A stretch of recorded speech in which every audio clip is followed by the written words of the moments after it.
They bring him down, and he's going to lose a yard. Hold on.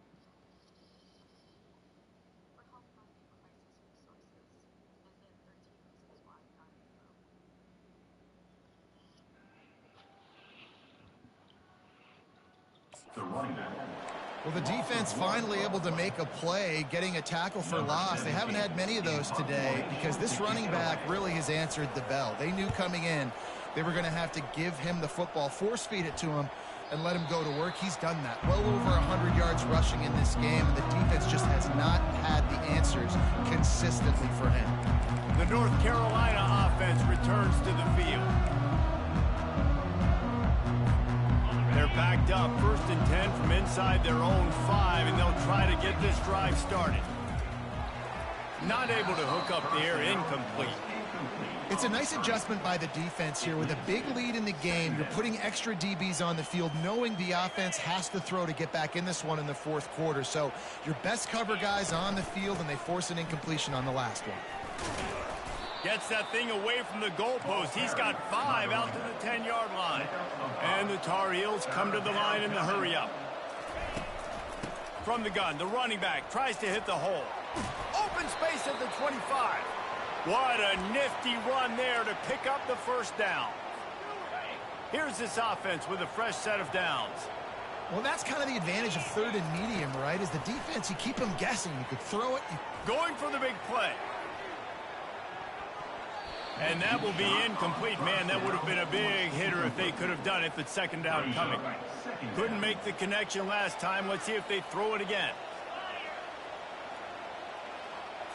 Looking to throw, it's Pitts. Trying to make magic on the scramble.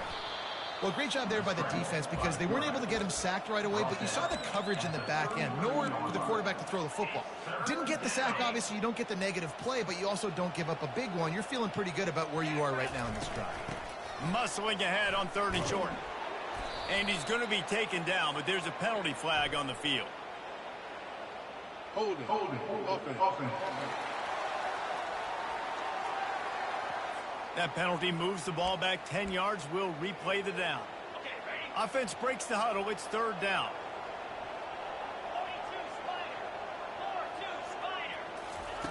Looking to throw, and he needs a bunch. Shoots it to the left. Into double coverage, and it's intercepted. And he delivers the blow, and he's still running. And they capitalize not only on the pick, but the great return to give the offense tremendous field position. Looking for a productive play on 1st down. The handoff, keep working on that clock. Man, oh man, the ball carrier was just shut down. And I tell you what, they need some push up front too, right? They got to move those defensive linemen out of the way. At least create a hole so your running back has a chance. Not there, he didn't have it. And a good, solid pickup there before the defense knocks him down. We've reached the 2-minute warning, and this offense is that much closer to salting away a victory. Offense breaks the huddle on 3rd down. They'll try to move the chains on the ground. Nowhere to run on that one. He loses 4 on the carry. They'll try to put 3 on the board as the field goal unit comes on. And he'll kick for the 3 from 36 yards out in the right hash. It's good. And that will extend their lead even further. They're really starting to extend that lead as they get ready to kick it away again.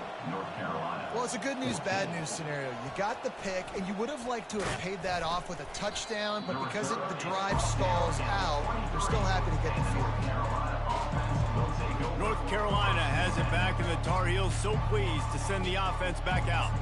Not a lot to feel great about in this one, Jesse, but I'm sure they'll try to seek out some positives. Well, this might be an opportunity, too, Reese, to go back when they watch this game and just find the plays and the schemes that were working. There weren't a lot, obviously, David, but maybe an opportunity for the coaching staff to condense the playbook a little bit. I was going to say, there's not a lot. Into double coverage, and they made him pay. It's intercepted. And he's going to score on the interception. Touchdown, Stanford! Boy, do they need that score. Gave them a little cushion as they try to put a stop to this two-game slide. Dude, you didn't think it could get any worse, right? You thought this game's over as it is anyways. Offense still throwing the football, still trying to make plays, and the defense just continues to pour it on, gets the pick, makes its way all the way to the end zone. He was looking for some running room, but not much to be found as he stopped at the 18. The North Carolina offense returns to the field. This one has pretty much been a bludgeoning, but they'll try to finish with something positive late. Well, they ran into a buzzsaw today, and I don't think it would matter what type of X's and O's they're in. And the quarterback goes down at the 11-yard line. The defense puts the exclamation point on the day. They have had a wonderful day, man, doing everything great. Just, you could tell they were dialed into what was going on, and now just throw another sack in the equation, hitting the quarterback, being disruptive. They've been all... What a complete disaster. What a terrible decision to run that far backwards and take the safety. After getting caught for a safety, they're lined up and ready to kick it off. Secures it at the 30. The defense uses a timeout, and we are down to 11 seconds left to play. Running out the clock seems to be a mere formality here as they are ready to snap it in victory formation. And the quarterback's just going to take a knee. 3 consecutive L's, a hat trick of losses, and as a result, you can take their hat out of the ring for most of their goals. Yep, most of their goals are done. And listen, I don't know what they do really well. This is bad. 3 losses in a row. It's not good. They got to figure something out, but it's a long season still. There's still a lot of room to find some pop.